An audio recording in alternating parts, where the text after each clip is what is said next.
Hello Dhani's kitchen ചാനലിലേക്ക് എല്ലാ കൂട്ടുകാർക്കും സ്വാഗതം. വളരെ ടേസ്റ്റി ആയിട്ട് ചപ്പാത്തിക്കും ചോറിനും പൊറോട്ടയ്ക്കും പറ്റിയ ഒരു അടിപൊളി മട്ടൻ കറിയാണ് കേട്ടോ ഉണ്ടാക്കുന്നത്. ഇങ്ങനെ ഉണ്ടാക്കിയാൽ നല്ല കുറുകിയിരിക്കും കറി. അപ്പോൾ ഇത് ഉണ്ടാക്കാനായിട്ട് ഞാനിവിടെ ഒരു 5 പച്ചമുളക്, കുറച്ച് കറിവേപ്പില എടുത്തു വെച്ചിട്ടുണ്ട്. ഇത് ചെറിയ ഉള്ളി ഒരു 10 എണ്ണം, ചെറിയ കഷ്ണം ഇഞ്ചി, വെളുത്തുള്ളി, പച്ചമുളക് ഒരു 4 പച്ചമുളക്, അത് നന്നായിട്ട് ഗ്രേറ്റ് ചെയ്ത് വെച്ചതാണ്. പിന്നെ ഒരു 3/4 കിലോനോളം എല്ലുള്ള മട്ടൻ എടുത്തിട്ടുണ്ട് കേട്ടോ. മട്ടനും ബീഫും ഈ ഒരു രീതിയിൽ ഉണ്ടാക്കിയെടുക്കാം.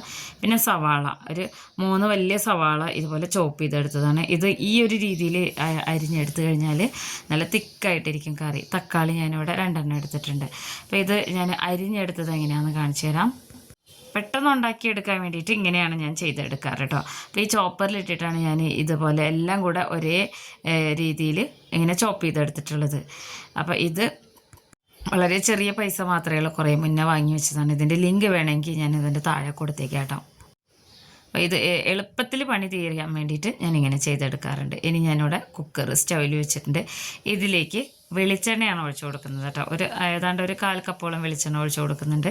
ഇഞ്ചി, ചെറിയ ഉള്ളി, വെളുത്തുള്ളി, പച്ചമുളക് ഇതെല്ലാം കൂടി ഇതുപോലെ സ്ക്രാപ്പ് ചെയ്ത് വെച്ചത് ഇട്ട് കൊടുത്തിട്ടുണ്ട്. പിന്നെ നമുക്ക് ഇതിലേക്ക് ഇതിനോടൊപ്പം തന്നെ സവാള ഇതുപോലെ ഇട്ട് കൊടുക്കണം കേട്ടോ. സവാള ഇട്ട് കൊടുത്ത് കറിവേപ്പിലയും പച്ചമുളകും ഇതിനോടൊപ്പം തന്നെ ഇട്ട് കൊടുക്കാം. നമുക്ക് ഒത്തിരി സമയമൊന്നും ഇത് ഉണ്ടാക്കിയെടുക്കാൻ വേണ്ട, നിമിഷങ്ങൾക്കുള്ളിൽ ഉണ്ടാക്കിയെടുക്കാവുന്നതേ ഉള്ളൂ കേട്ടോ.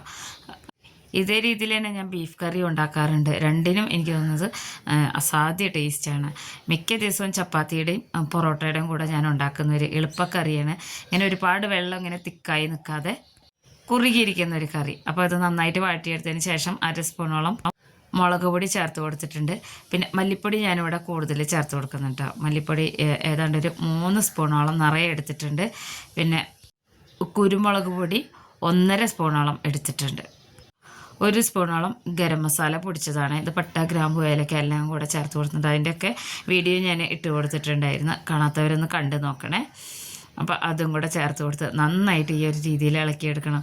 നമ്മൾ ചോപ്പ് ചെയ്തതുകൊണ്ട് തന്നെ പെട്ടെന്ന് വഴന്ന് കിട്ടുകയും ചെയ്യും. ഈ പൊടികളൊക്കെ ഈ ഒരു രീതിയിൽ കളറൊക്കെ ഒന്ന് ചെറുതായിട്ടൊന്ന് മാറിയ രീതിയിൽ ഇളക്കി കൊടുത്തിട്ടുണ്ട് കേട്ടോ. ഇങ്ങനെയാണ് മസാല നല്ല കുറുകിയ കറി കിട്ടാൻ വേണ്ടിയിട്ട് ചോപ്പ് ചെയ്തെടുക്കാറ് ഞാൻ. അപ്പോൾ ഇനി ഇതൊന്ന് വഴന്ന് വന്നിട്ടുണ്ട്. ഈ ഒരു സമയത്ത് തക്കാളി ചേർത്ത് കൊടുക്കാം. തക്കാളിയും നമ്മൾ ആദ്യം ഇങ്ങനെ ഓരോ സ്റ്റെപ്പായിട്ടാണ് കേട്ടോ ഇതിങ്ങനെ ചോപ്പ് ചെയ്തെടുത്തത്. അവസാനമാണ് തക്കാളി ഇതുപോലെ ചോപ്പ് ചെയ്തെടുത്തത്. ഇനി ഇതിലേക്ക് 1 സ്പൂണോളം ഉപ്പ് ചേർത്ത് കൊടുത്തു. എന്നിട്ട് പിന്നെ നമ്മൾ കഴുകി മാറ്റി വെച്ചിരിക്കുന്ന 3/4 കിലോനോളം മട്ടനാണ് കേട്ടോ. മട്ടന് പകരം ബീഫ് എടുക്കാം. അപ്പോൾ ഇത് നന്നായിട്ടൊന്ന് ഇളക്കി യോജിപ്പിച്ച് കൊടുക്കണേ. ഉപ്പ് നമ്മൾ എപ്പോഴും ശ്രദ്ധിക്കണം. ഇത് എല്ല് കറി എന്ന് വേണമെങ്കിൽ പറയാം. ഇതിൽ കുറച്ചധികം എല്ലും കൂടെ നമ്മൾ വാങ്ങിയിട്ടിട്ടുണ്ട് കേട്ടോ. നമ്മളിങ്ങനെ കറി വയ്ക്കുമ്പോൾ വെറും മീറ്റ് മാത്രമായിട്ട് ഉണ്ടാക്കാറില്ല. കുറച്ച് എല്ലൊക്കെ ഉണ്ടെങ്കിൽ കുറച്ചും കൂടെ ഹെൽത്തി ആയിരിക്കും. അപ്പോൾ ഇത് നന്നായിട്ട് ഇളക്കി യോജിപ്പിച്ചെടുത്തതിന് ശേഷം ചൂടുവെള്ളം ഒഴിച്ചു കൊടുക്കണം കേട്ടോ. അതിൽ ചൂടുവെള്ളം ഞാനിവിടെ 1 കപ്പോളം ഒഴിച്ചെടുത്തിട്ടുണ്ട്. ഇത് ചോപ്പറൊന്നും ഇങ്ങനെ ചുഴറ്റിയെടുത്തതാണ്, അതുകൊണ്ടാണ് കേട്ടോ ഇതിൽ ആ സവാളയുടെ കഷ്ണമൊക്കെ കിടക്കുന്നത്. അപ്പോൾ അതാ ഈ ഒരു രീതിയിൽ ഇളക്കി യോജിപ്പിച്ച് കൊടുക്കണം. അടിയിലൊന്നും പിടിക്കില്ല കേട്ടോ നമ്മളിങ്ങനെ ചോപ്പ് ചെയ്തെന്ന് വെച്ചിട്ട്.